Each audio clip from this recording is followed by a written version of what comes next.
Welcome, welcome, welcome. Welcome to Tuesday's night's edition of the Final Boss Podcast. I'm your host, Final Boss. My guest tonight, like every Tuesday night, Mike, the Sensei. Tonight, we're going to talk about divorce in America in today's terms. We're calling this is episode 66. We're calling it Order 66. As allude to Order 66, if you're familiar. It's a Star Wars term. Yeah, I'm a sci-fi guy. He's a sci-fi guy. Something significant happened in the Star Wars saga for Order 66. Tonight, we're going to discuss it as it relates to family and divorce and the statistics behind it and all of those things. To everyone just tuning in, good morning, good afternoon, good evening, and good night. That's our greeting as we get ready to get into it. I have a few admin notes that I would like to throw out there. If you have it, make sure you go get some merch. The merch is available. Go to the merch site at www.thefinalbosspodcast.com. All one word. That's the merch site. We have a huge selection of items that will foster in your thought process as it comes to the Final Boss and the Final Boss podcast. Wear what you like, be what you like, think and wear like. To my smarts out there, like, share, subscribe. Please send us some stars. Again, like, share, subscribe, send us some stars. We're on Facebook, Instagram, TikTok, StreamYard, and YouTube. Make sure you subscribe to the YouTube channel when you get a chance. Doesn't cost you anything. But you want to follow us, make sure you subscribe to the channel. And we're on Spotify for those who like and listen for just audio purposes. While you're driving. Yes, while you are driving. Our brass tacks for tonight. If those who are just tuning in, my brass tacks is how I open the show. It's a quote that I pick from influential people from around the world. And tonight's brass tacks, in reference to tonight's show, comes from Alex Haley. And here it is. In every conceivable manner, the family is a link to our past and a bridge to our future. That's from Alex Haley. Family's important, and we're getting ready to talk about it. And we're going to talk about divorce as we continue this series on family. I hope everyone's having an amazing week. Work is well, sleep is well, family's well. And tonight, without further ado, we're going to talk about, like we always talk about, the most difficult of conversations, the challenges we face today head on. Today is no different. Divorce affects millions in America. Big Mike, the sensei, is going to dive and dwell into this difficult topic. As always, let's begin. Big Mike, sensei, the floor is yours. Thank you. This is one of those topics that we talked about that it is part of the nitty gritty. It is difficult. It is painful because there's so much emotion involved with it that it hurts no matter what. So it's a tough subject to look at rationally and with logic because it's not a logical situation. It's based upon emotion. Logic doesn't usually, but it does in certain cases play into a divorce. Many times it's the emotion that plays in divorce, how I feel, how you feel, rather than the statistical facts that are sitting in front of you. but that's just the nature of how human beings operate. When you start to have something that's overwhelming to you, you tend to revert back to feelings. How do I feel about this? And that can be very challenging because feelings can be fleeting, and statistics and logic can be long term. Now, I'm not in any way lightening this subject because this is a really heavy subject. This is one of those ones that we talked about. Absolutely. We'll broach this subject because it's such a hard one, because it has such an impact on so many of us. Childhood up through your adulthood, Right. the impacts are insane. I mean, you have children being affected by divorce. You have teenagers affected by divorce differently. You have young adults being affected by divorce who then have their own children. You have folks who are hit the 10-year mark that can't make it past that. Folks that hit the 20-year mark can't make it past that. Then you have the ones where it's impacting you because your parents who have been married for 20, 30 years are now at that stage of their life where they have to divorce for a specific reason. So there's a lot why divorce happens, and it has an impact, which is not a pebble in the pond. It's a big rock in the pond, and the ripples cause so much change and effect for extended periods of time that we have a hard time wrapping our head around it because it's such a big impact upon our lives. Whatever level it touches you, it's a pretty big impact. Absolutely. So that's why we're going to be getting into it, because it's heavy. Absolutely. Let's start big, because that's what we do, man. We on the Fighter Boss podcast, we start big. So and tonight's no different. Let's start with the big picture. In your opinion, Mike, what's this current state of divorce in America? And are we seeing any significant trends? Can you talk about that? Absolutely. Now, you hear the numbers. You hear that statistically 50% of people end up in divorce. You hear that. But there's nothing contextually which ties that to be a realistic number. But we hear it all the time. Yeah. Now, and it also depends on where you are in your socioeconomic stance. Because remember this, the further up you are in the class situation, the further up you are socioeconomically, meaning the more well off you are, the more difficult divorce is because you have assets to split. And so it's very painful to split assets. And sometimes folks will just stay married because they can't afford the divorce because it costs a lot.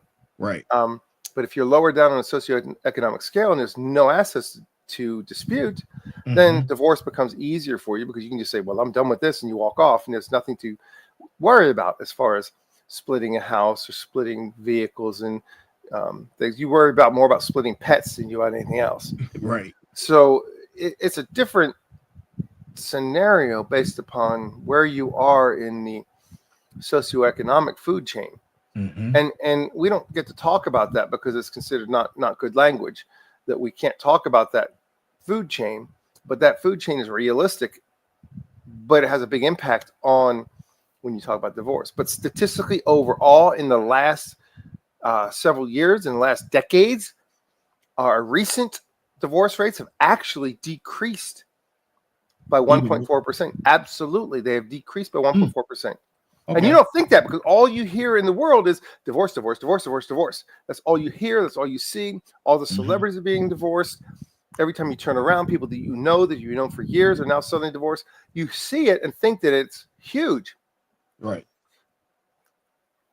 It's a historic low right now. Right now, wow. Divorce is at a historic low. Okay. Now, conversely, what's the other part of that equation? Marriages are at a low. Right.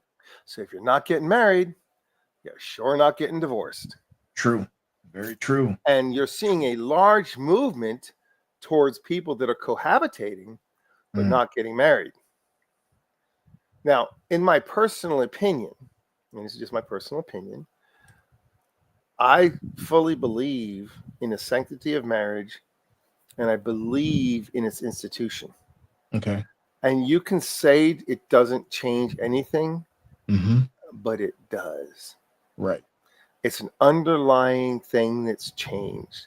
It says, I belong to you and Mhm. you belong to me. Now, you can claim it, but once you have that bond that you've created, that has a different connotation that a lot of people don't wrap their heads around.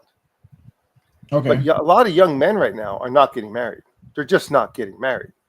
Right. And the reason why they're not getting married is because in today's westernized society of young women, they are all about get the man, grab the stuff, run like hell. So that philosophy of take what you can get and run has caused us to be very difficult in handling what's going on, because when you have young couples getting married, they're going to have a difficult start. Everyone young has a difficult start. Right. But the young folks haven't necessarily had as difficult a road when they're on their own, because many parents nowadays are helicopter parents, and they take care of everything for the kids. So when these young folks do get married, which they're getting married later and later in life, it used to be statistically you'd be married by the time you're 20. Yeah. And if you're married by the time you're 20, you have your children by the time you're 21, 22, 23. By the time you're 30 years old, all of your children are done being born. There's no more children at 30. So by the time you're 50, your last child's out of the house. True. What's happening now?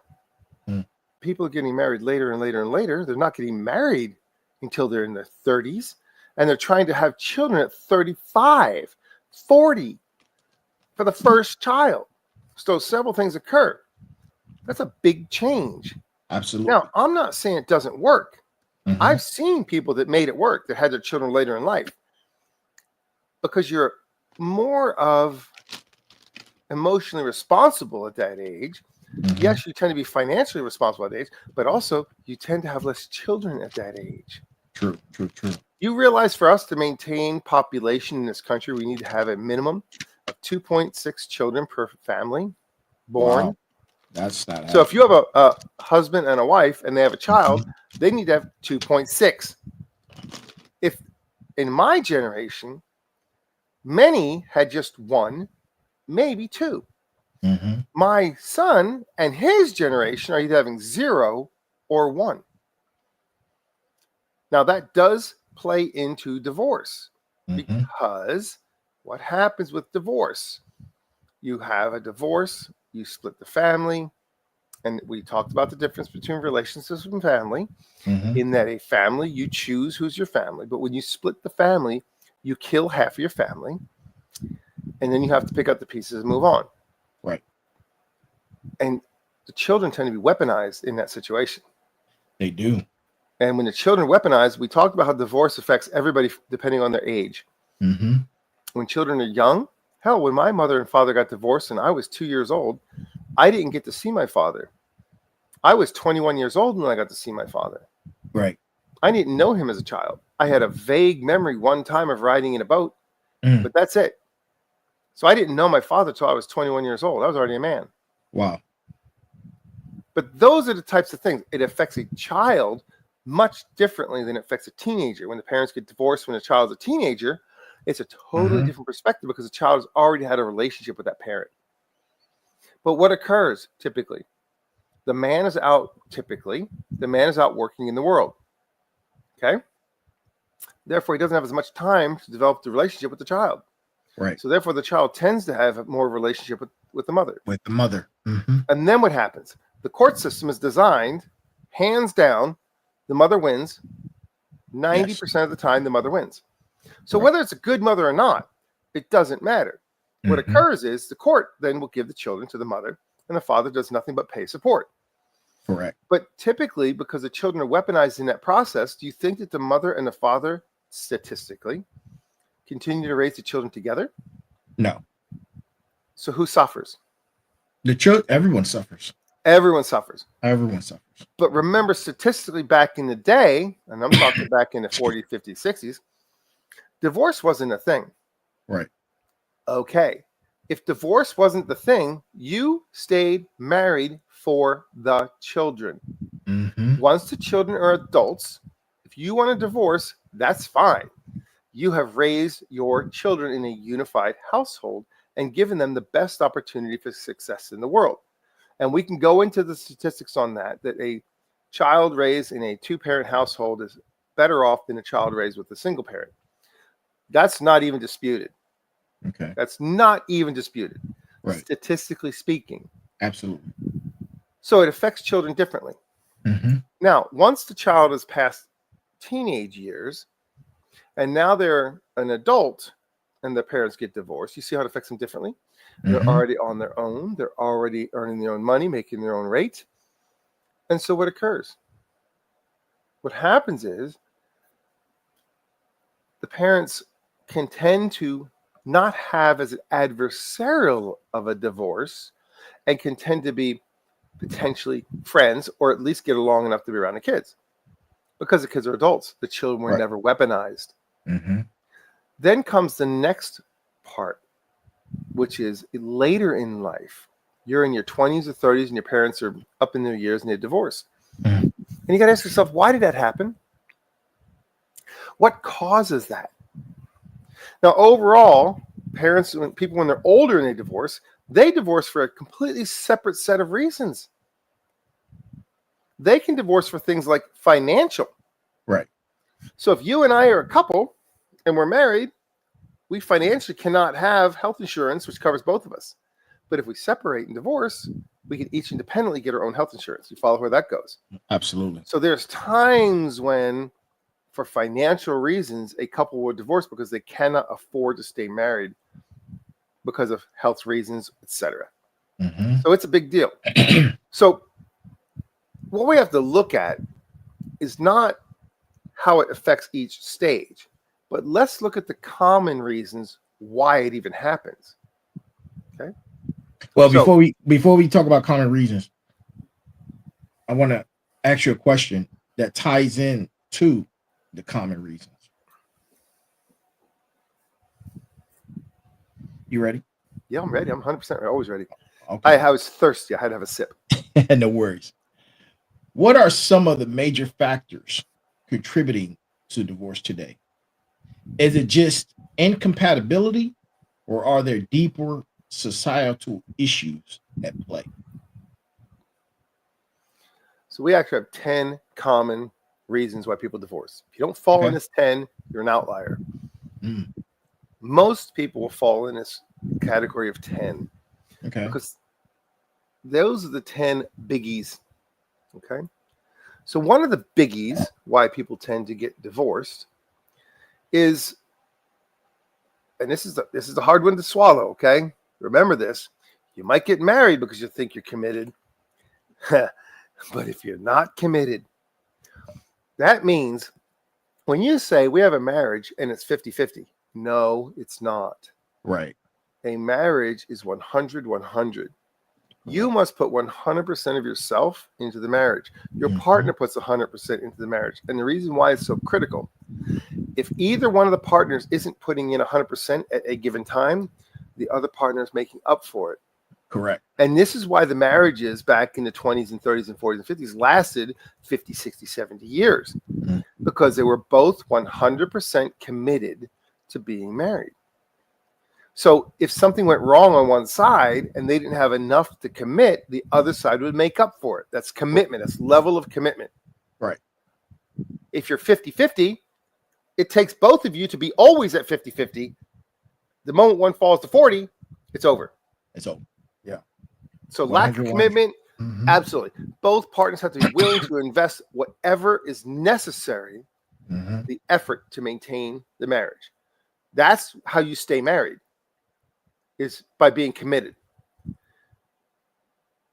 And, you know, the young folks nowadays, especially young men, are realizing that with the westernized women, and I hate to say this, but I'm going to say it, our westernized women do not understand the concept of marriage because all they understand is give me the money, give me what I can get, and I'm going to take it and run. And they've been taught a whole different value structure, which is absolutely anti-family.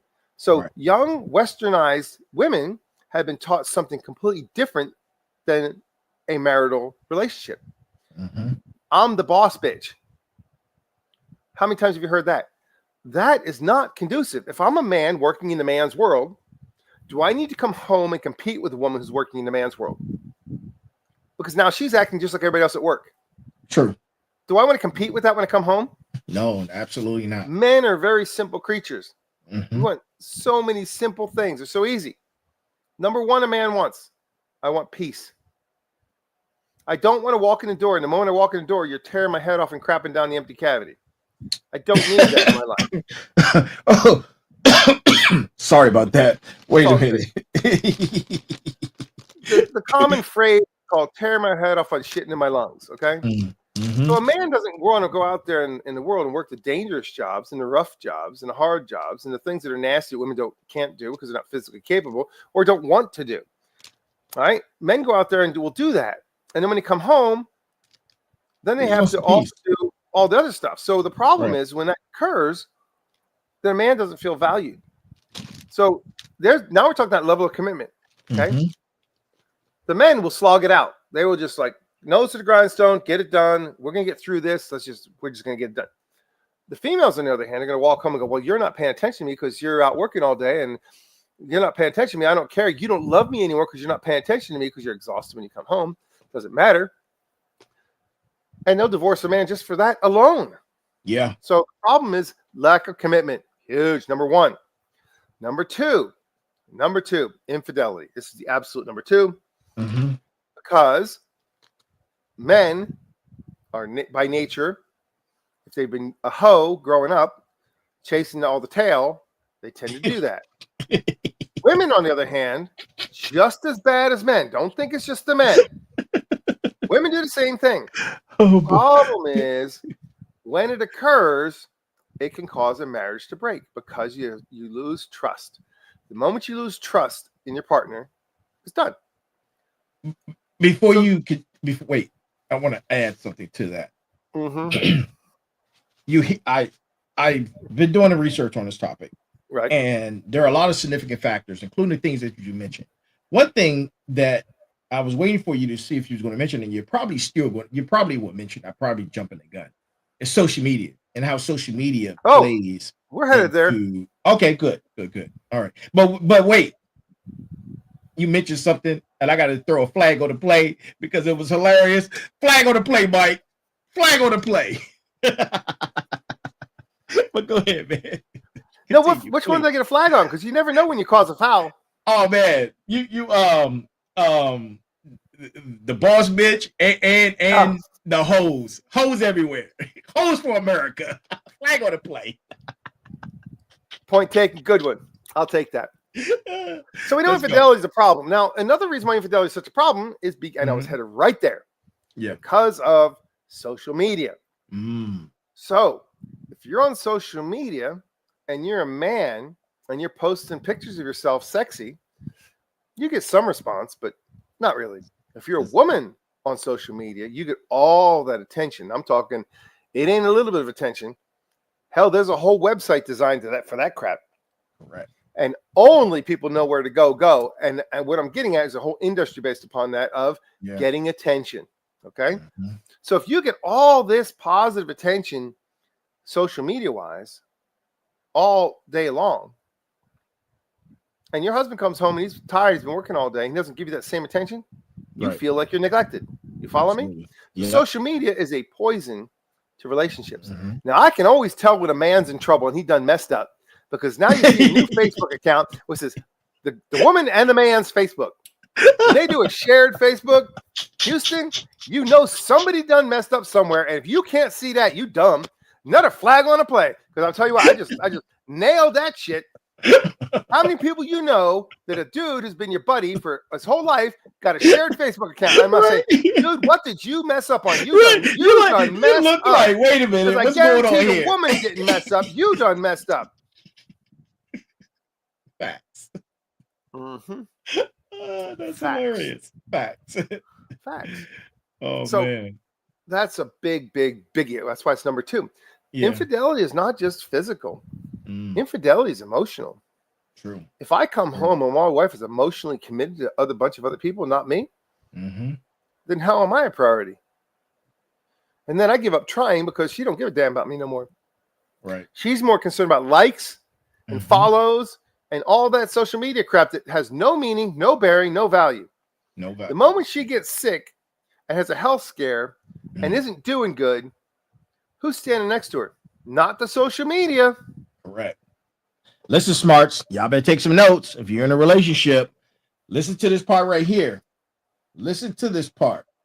If you go down and you go down bad and you hit and you hit the wall, guess who's going to be there? The person that loves you, your partner, not social media. Oh, social media gonna drop you like a rock. Like a rock. Fast and cold, so bad you can't even see it happening. Mm-hmm. So I mean that's why we spend enough time on that, because that is the number 2. That is the one which causes the most. Wow. The next one Wow. that causes problems is financial disagreements. Mm. Conflicts over spending habits, debt, Mhm. financial priorities. Okay. Look, if you can't agree where you're going as a team and you're pulling the same direction, and that means finances included, you're pulling apart. Right.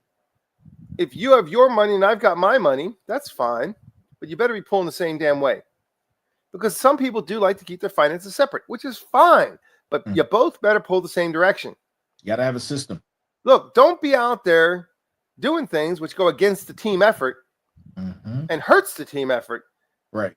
because then it's going to be a problem. Absolutely. The next one is the constant conflict and arguing. And here we go. What's the number one thing I told you a man wants? For me personally, Peace. it's not even peace. That's not Oh. even my number one. Okay. My number one, personally, Mm-hmm. and I know who knows my number one, and she's probably screaming it right now. My number one in this world Okay. is loyalty. Ah. Emotional loyalty, Mhm. physical loyalty, Okay. spiritual loyalty. Mm. Because with loyalty, I can deal with anything. That's Because I deep. know you are with me and you're not against me. Mm. And do we teach that concept of loyalty growing up? Or is it the next best thing, the next best thing, the next It's best always thing? the next best thing. Yeah. Right. Well, guess what I believe in? I believe in loyalty. You want to be part of my family? There's Mhm. something I require. Loyalty number one. If you are not loyal in my family, you suddenly are outside of my family. You no longer exist. You're done. Right. So what occurs is now, like I said, my number one is loyalty. Many men, number one is peace. Peace. Their wife can be a hoe as long as they're peaceful when they get home. Mike. I'm just saying. Another flag on the plate. A black flag this time. All But that's a great point. Let's But go. there's times back in old days in society, the man could be a hoe and the woman put up with it because he took care of everything else. Mhm. 99 things are taken care of. And the one thing he goes and messes up on, he took care of 99%. So she'd be like, you know what? All right. Once in a while, you're going to go be a hoe, but you're going to take care of everything else. So that's a difference in culture, Right. right? So now everybody wants everything. They want it all. They want everything. The moment they don't get everything, I'm going to throw in my marbles and I'm going home. Yeah. So we don't have that. That's that level of commitment. Here we go again, back to the lack of commitment. So the constant conflict, arguing, persistent disagreements without resolution of the same BS. Right. Look, you have an argument from 20 years ago and you bring it up. Men think logically. True. Women think emotionally. Correct. Women will bring something up 20 years ago and remember the very detail of it. And the man goes, what Yep. are you talking about? I Yeah. can't remember 5 minutes ago that 20 years ago. Absolutely. And yet it's a problem. And every Mhm. time you begin an argument, here it comes. Yep. And the Just man because gets it to the has point, an emotional attachment. Absolutely. right. And the Yeah. man gets to the point where he goes, you know what? You want to keep bringing this shit up, I'm done. Mm-hmm. But 95% of the time, who initiates the divorce? Man or woman? Definitely women. Oh, Boom. hang on. I ain't got no Hold damn. on. Oh, I got a flag. Oh, flag that You shit. got a flag on the plate. Two I'm flags. find that Double flag on the plate. Well, guess what? Who initiates the divorce? Women that definitely initiate divorce. So who's in control? Women are in control. And we say we got a patriarchal society. Flag on the play. Flag on the play. Double flag. It's not a patriarchal society. Shit, women run the show. So let's cut that out. Let's cut Right? that. So, but persistent arguments. Who can control the arguments? Let's be honest about that. If I'm a man and I think logically and in progression, am I going to bring something from 10 years ago? Only if I'm a little biatch. Yeah. If I've been raised to be an emotional person instead of logical person. You're full of zest and sassy, you will. That's the deal.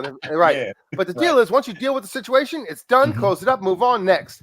The problem is, here's the problem. In our society, lately, we have too many men acting like women and women acting like men. So now you're like, wait a minute, how do you deal with normal situations when I'm a man acting like a woman and I bring up emotional things from 10 years ago? Yeah. The betas. Let's get past that. Yep. So that's another thing that happens. Constant conflict. Stop the damn arguing all the time. My God. Stop being a beta. Should you ever argue in front of your children? No, never. Read my lips. I'm telling you, read my lips when I tell you this. If you argue in front of your children, you are worse than the worst, lower than the low. The worst type of human being exists in this planet. You can't control yourself enough to not argue in front of your children. Why do you want to cause your drama and your trauma to be embedded into their entire existence? Because that's all they're going to know. You just created a generational trauma that's not necessary. Do not argue in front of your children. Yep, they're impressionable and we'll soak it up. Absolutely. And they were going to believe it's normal. It's normal for mommy and daddy to fight. So when they get in a relationship, what do? I'm looking for the fight. I'm looking for the fight. So do not cause your children to become that generationally cursed individual because you can't control your emotions. Shut up and go in the other room. Shut up. Suck it up. And I hate to be old school, but you know what? In that situation, who are you hurting? You're not doing anything to each other. Listen, Sensei, we need old school. That's what's wrong. We need old school. We don't have old school anymore. We need old school. Let the OGs tell you how it's done. OG tells you how it's done. So the problem is, if you're so immature, you got to argue at the drop of a hat. Can't hold your tongue. Shit, you should have never had children, never been married. Why you want to do it in the first place? Right. Hell, we got birth control for God's sake of every kind you can imagine. The only reason you have children because you want to. Correct. If you want to, you better be prepared to be a parent. If you're not ready to be a parent, and all that entails, then what the hell are you doing having children? Correct. Now, I don't mean to be up on the soapbox preaching, but I'm gonna tell you what. The next thing that used to never before you continue on to the next thing. Imagine society as a whole. I'm not just talking about America. I'm talking about society. Right. All countries put in place. You have to be qualified to have children. You have to prove that you're worthy to bring responsible adults. The problem is we'd have a birth rate problem at that point. Yeah, that's the only problem. Because look at the movie Idiocracy. Who reproduces more? Smart people or dumb people? Smart people produce 1 children and no children. Dumb people, 5, 10. Right. Shit, they outnumber us. So don't take long for them to outnumber us. So let's be honest about that, and let's not even try and pull those punches. We know who reproduces like rabbits. The dumber you are, the more kids you got. Sorry, just saying. Sorry about that, but yeah. And that's not me. That's statistics. That's statistics. That is statistics. Look those numbers up. Yep. So the next thing occurs, which didn't ever used to be a problem, because by the time you were 16, you were borderline an adult. By the time you were 18, you could leave the house 100% and 100% take care of yourself. Okay? By 18. Now, how many people you know have 18-year-olds that don't even think they can even go wipe their butt, let alone live on their own? Nobody taught them how to cook. Nobody taught them how to clean. Nobody taught them how to do dishes. Nobody taught them to do laundry, balance checkbook, change the oil in the car. Nobody taught them anything. There's zero they know. They know nada, zero. Okay? So because the children know nothing, they don't know how to be an adult. So therefore, they're becoming adults later in life. Right. So therefore, they're marrying too young. That's another thing that happens. Because right now, 16 years old is not borderline adult. 16 years old is barely a teenager. 18 years old, they don't even know how to barely wipe their butt. Not today. Not today. Nope. You know why? Because they spent their whole life in a computer and a phone and a screen, and nobody taught them the reality of the world. Mm-hmm. Now, that's me talking about the one where we talked about how to raise your children and protect them. Is technology out of the bedroom. Right. So when We had an episode on that, season 2. Go check it out. When children don't know how to be adults because they never taught how to be an adult, because you never raised them to be an adult, you raised them to be a child. Mm-hmm. When they become an adult, they're a child living in mom and dad's basement. Right. Okay. Next thing, unrealistic expectations. Here we go. You want the dream wedding, the $30, $40, $50, $100,000 wedding. Right. Why? That's unrealistic. Now you put all that. You got to have the big ring. I got to have the rock on my hand. Once you put those kind of expectations in a relationship, you poison the relationship from day one. True. Now, I'm not putting all the blame on the females. Mm-hmm. Okay? I put the blame on the men also with the unrealistic expectations. Yeah. But because that's both sides can do that. Once you don't have the alignment after day-to-day living and your expectations don't line up, right? What are you doing? You're butting heads, which causes constant conflict. Here we go. All right. The next thing that occurs, and you hear about this from everybody, and nobody can argue this fact. Before we were married, we were jackrabbits. We were 24/7. The first time we get our hands on each other, we never quit. And we couldn't stop to be intimate every time, every chance, every place we ever could. The moment you're married, it's done. The moment the first child happens, dude, foreplay becomes 4 hours of begging.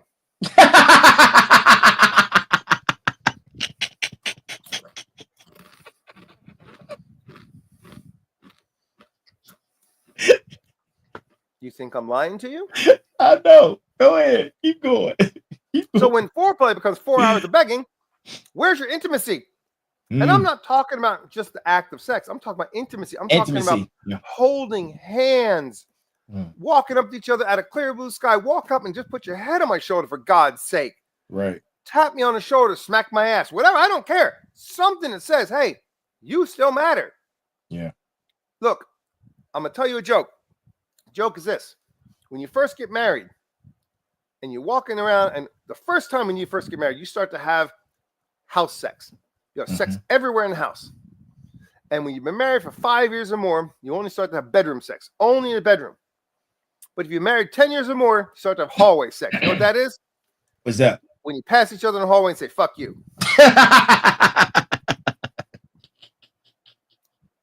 But you follow where I'm going with that, right? Absolutely. Absolutely. Intimacy is no longer a part of your life. And I'm talking emotional connection. I'm talking about that thing where you say, man, you matter to me. Right. And I love you and you love me. And we are one.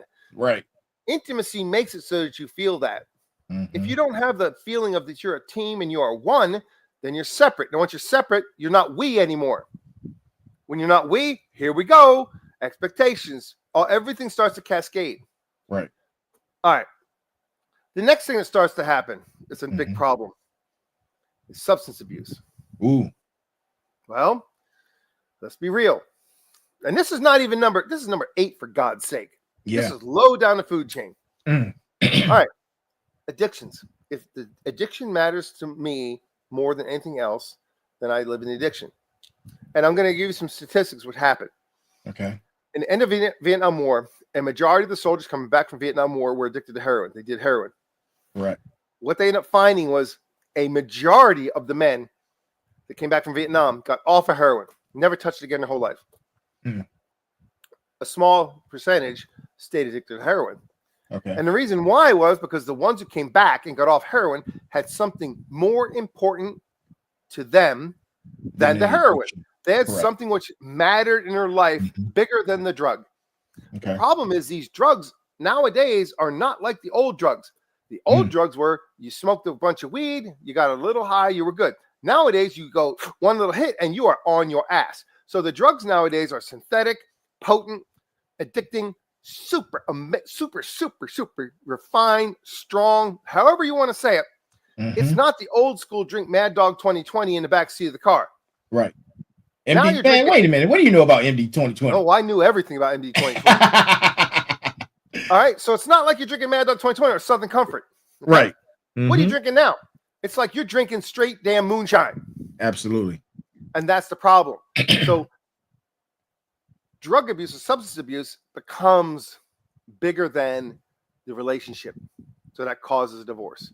Correct. Now, the other one, which we hear about all the time, but it's number 9 out of 10, it's domestic violence. Ooh, Now, it's a bad one. It's a tough one. It but is. I will say it's true. It happens. But Mhm. let me also say there's a type of domestic violence that never gets talked about. No one puts any creed to it, and no one reports on it. And you know what that one is? Which one? Women beating on men.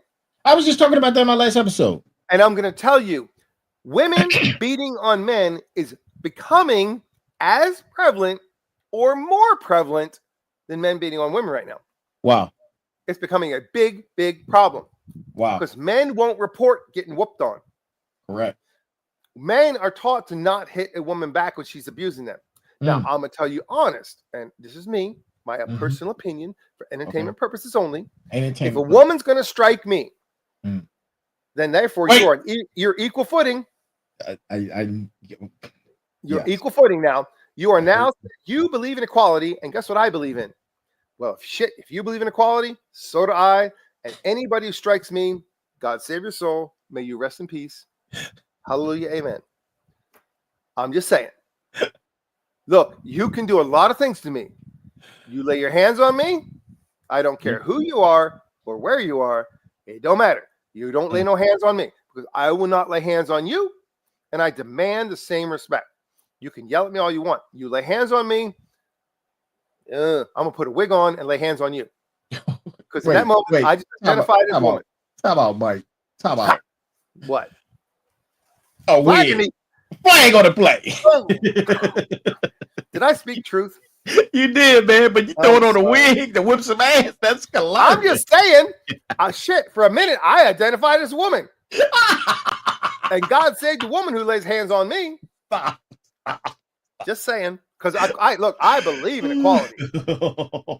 This is why you have to think. I'm going to tell you something about men. Yeah. I'm a man. I go out in the man's world. I'm in the motorcycle clubs, and I go to that. I'm going to tell you what. If I lay hands on another man, I'm going to expect some stuff coming back. Okay? Absolutely. I don't expect I can lay hands on someone and then do nothing. Right. But yet, here we are. These people can lay hands on someone and expect no repercussion. And if you even look at them sideways after they lay hands on you, they act like they're the ones abused. Now, come on now. Let's be honest about this. Something smells a little pooey. Like if you stepped in a little something and you're walking around the house in it, I might call you out and say you got shit on your feet. Right. Smell like poo. Smell like poo. Mm-hmm. So that's the thing that kind of, and I don't mean it in any way, shape, or form, lighten the fact that it does happen. It is a problem. Do you have statistics? Many factors. Of course, men don't report. Yeah. Many factors contribute. Substance abuse causes that to go out of control. You're on high and you're going to get an argument. Here we go. I'm high. I'm in an argument. What happens? Boom. Right? So this is the kind of things you got to watch for. It's very dangerous. That's why the substance abuse is such a critical thing because it can cause everything else. Everything else is amplified because of that. Absolutely. Everything is amplified because of substance abuse. So that's your number. I personally consider that to be way higher up on the list because it makes everything else worse. It causes infidelity, unrealistic expectations, lack of intimacy because you're on the high. You're constant conflict and arguing, financial disagreements. All that happens because you have what? Substance abuse. Substance abuse. Okay. Get clean, your life gets clean. Correct. Get clean. I'm going to tell you, here we go. Now listen up. If you want to take notes, and this is your number one of this entire session. Okay. You want to avoid a divorce? Make sure both parties are clean. Get off the stuff. And you'd be surprised how things start to change when you're off the stuff and your life gets better and it all gets better. And everything starts to come back to a sense of normal. Look, you get divorced because you had something, got married. Right. Get back to what you had. Don't just give up and walk away. If I had something that says, this is special, and I marry you because it's special, and we have a problem, don't just walk off. Fix it. Correct. And here we go. Another piece that happens. And this is number 10. Number 10. Wait. Number 10. Let's go. Number 10. That's right. Insufficient family support. Mm. Your family's not there. Now I'm talking about extended family, and we talk about family and relatives. Okay, talking about your extended family. They can add stress to your marriage. You hear about these boys that are mama's boys. Always listen to mama. Right. They don't support their wife. They support mama. Mm-hmm. And let's talk about it. Talks about in the Bible when a man marries a woman, he takes her, leaves. Yeah. and that's his own. He leaves. Mm-hmm. Therefore, she leaves her family, and who becomes her family? He does. Correct. So, therefore, marriage is a very important institution, Mm. and it's beneficial for all parties. Correct. So, let's look about two things in demographics. Okay. All right. Education and income. Mm. And here we go again, because remember, I'm not a sheep. I don't put an enormous amount of value in the higher education, because the higher education to me is not education, but indoctrination. Okay. But statistically speaking, the higher educational attainment someone gets and income levels associated with that, they tend to have a lower divorce rate. The smarter you are, the less you divorce, because you tend to have better communication skills and financial stability. Yeah. So for financially stable, you know what I'd like to add to that? Go ahead. Emotional intelligence. Oh yeah. Yeah. Yep. Emotional intelligence. I'd like to add that. Look. If I'm PWT, I'm rednecking it. And I don't care what side of the tracks your redneck is on. Okay. There's the country rednecks and there's the city rednecks. Okay. Now we associate different names with those, but guess what? There's country folk and there's city folk. Redneck is redneck. Poor trash is poor trash. They all act the same, just different neighborhoods. Okay? It's all the same. Yeah. That's a problem, because the lower you are in that food chain and survival to you is much more basic, then you don't think higher thinking. You don't think generational thinking. You don't think what's going to happen to my children's children because of this. Right. You think the moment I'm living in them, not just today, I'm living in the 5 minutes of today. Correct. My tomorrow is not guaranteed. Yep. So the better you are off financial, you tend to think a little further down the road. True. Plan a little more. Absolutely. You don't plan for squat when I call it in my world PWT. Okay. You just don't, because you don't have it. Right. Now, let's be honest about this, and people don't want, this is a hard number that people don't like to hear this number, but this is a statistically proven fact. Studies indicate that women initiate approximately 69% of divorce in the United States. 69%. Hang on a second. One more time. Okay. One more time. All right. 69%. 69. Women initiate divorce. For whatever reason, it doesn't matter, because any excuse is better than no excuse. Statistically speaking, people. This is not me acting like I'm a misogynist. Shit, right. I love women. All right. I exalt women. I protect women, and I lift them up to the highest they can ever be. And I will do everything I can do to protect and enhance a woman's life. That's what I am. You know, that's what I was raised to do. I don't abuse women. I don't treat them bad. I treat them as good as I even know how, and sometimes better than I even thought I knew how. Like gold. The point is, men will suck it up, because that's what we're taught. Suck it up, shut up, deal with it. Yep. Women can do all kinds of things. Women can spend all the money. She can go out there, keep the house dirty, not clean the children, not take care of the kids, not take care of nothing. Even if she's out there working the world, guess what? Everybody has their part. Okay? But if a woman don't do nothing, a man's going to still hang out. He's still going to be there. Yeah. Because men, we don't like that. That's a nasty change. Divorce is painful. It hurts everybody. And oh, man. You know what? Divorce is one of those things that can actually kill a man. Yeah. Speaking from experience, I've been divorced since 2012. You're speaking nothing but the truth right now. So, yeah, absolutely. So,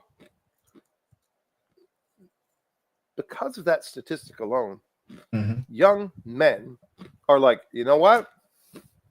Peace out. I'm done. I'm out. Right. Peace out. Why do I put myself through that? And I know people who are long-term relationships. Okay? They're committed. They just don't want that stigma that goes along with it. Absolutely. And that's sad. That tells you how bad society has failed us. Let's be honest. Society, as people in this country, society has failed us. Correct. What's the strength of this country, which made it so strong and so wonderful and so great? It was this. You had the right to pursue your own freedoms, liberties, pursuit of happiness. You could pursue your dreams in this country and not be held back from. I don't give a crap what your color, gender, don't matter. You can pursue your own happiness. Don't shit on my happiness, but you can pursue your own. Right. The other piece of that puzzle was the nuclear family. Right. Which is the mother, the father, and the children. Because generationally, you pass down institutionalized generational memory. Absolutely. Your grandparents involved with the grandchildren is one of the best things ever. And if you're a grandparent, you know what I'm talking about. It's a great thing to be involved in your grandkids' lives. Right. Because you can pass down so much knowledge to them. You couldn't pass on to your own children because they don't listen. But your grandkids will listen. Now, take that out of the equation. Now, I got no institutionalized, no generational wisdom and knowledge passing down. And what do you get? Generation of idiots. Flag on the play. Emotional. Wait, Mike. You got emotional idiots. I know. I got to stop telling the damn truth. I swear to God. I got to stop telling the truth. Man. Because the problem is, prove that I'm a liar. I'm going to tell you right now. Prove me wrong. Well, you know they don't. You don't believe what I'm telling you to be true? Yeah. Find me what tells it I'm wrong. They don't want to know the truth. Oh, no. They really no, don't. no, because not at all. Emotion can never argue with logic. I feel this way. I don't give a damn how you feel. The numbers are this. And I'm going to give you another statistic, which is it's a harsh statistic, and this is one of the costs that people don't take into consideration when they talk about divorce. And this is the hardest part of this conversation we're going to have. Okay. And this is the part that is hardest for me to speak on because it is so real and it is such a huge impact.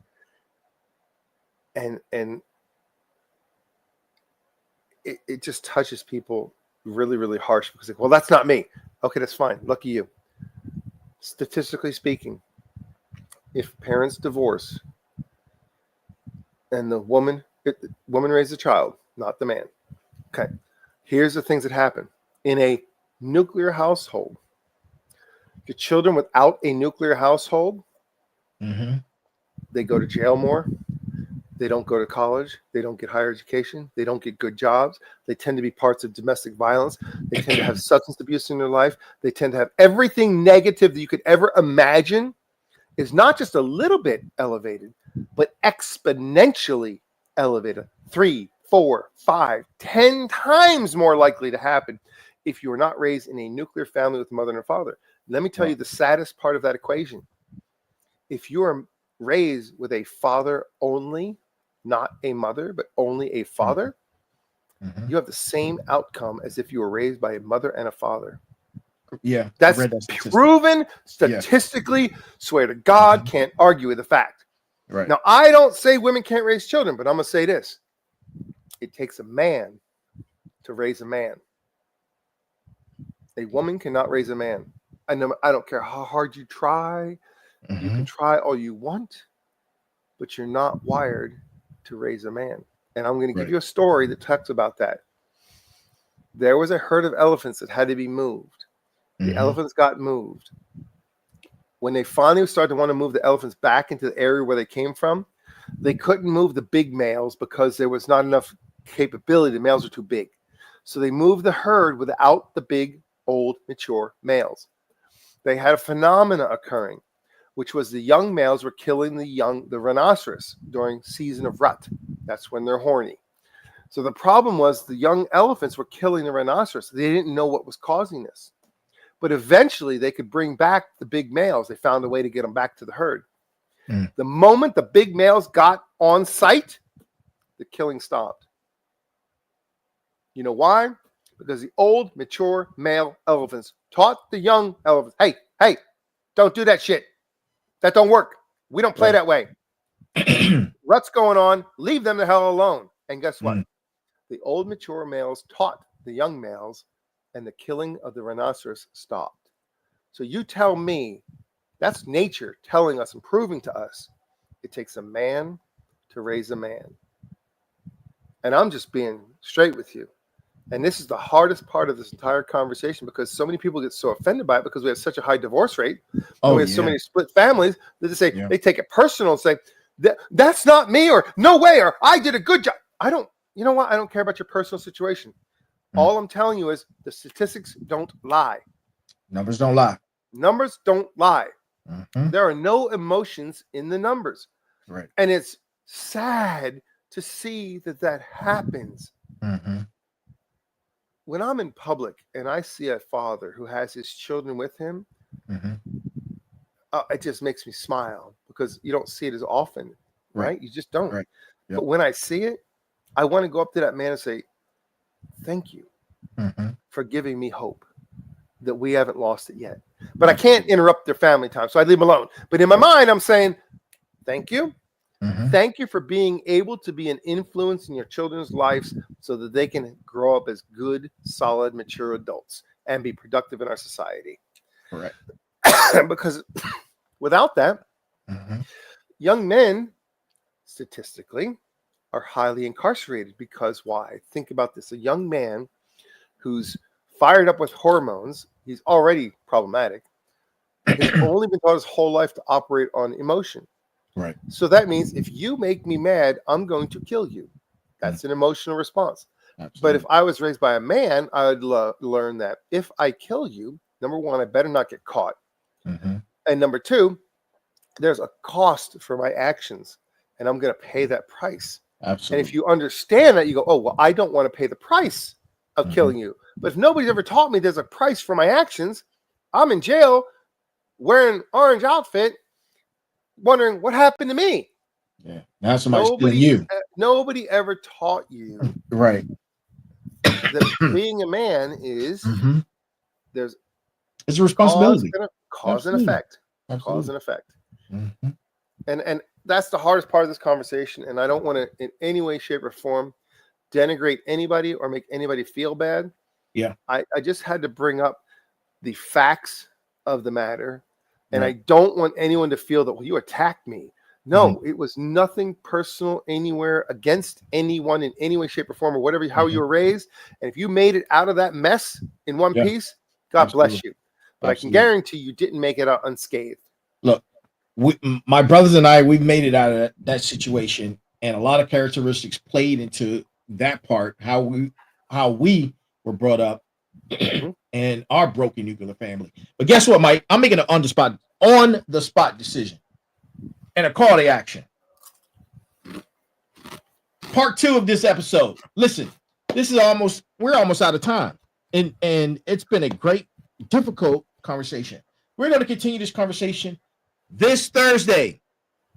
Listen, this Thursday, the Sensei and I are going to be talking about Order 66, Part 2. Part 2 this Thursday, because there's so much more information. Statistically speaking, we have more statistics to talk about. We just barely touched the surface. We just barely touched the surface.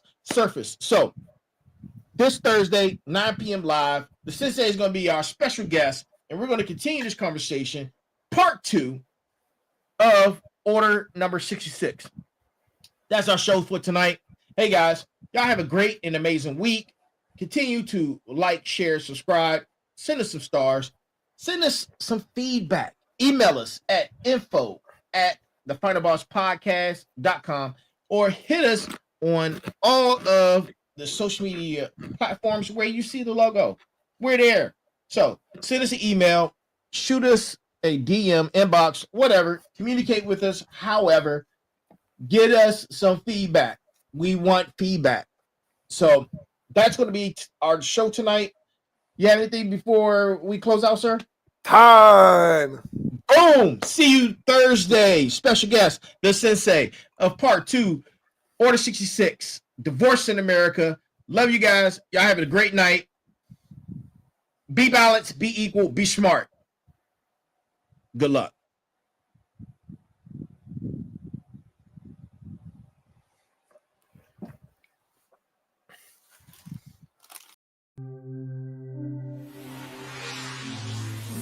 Thank you.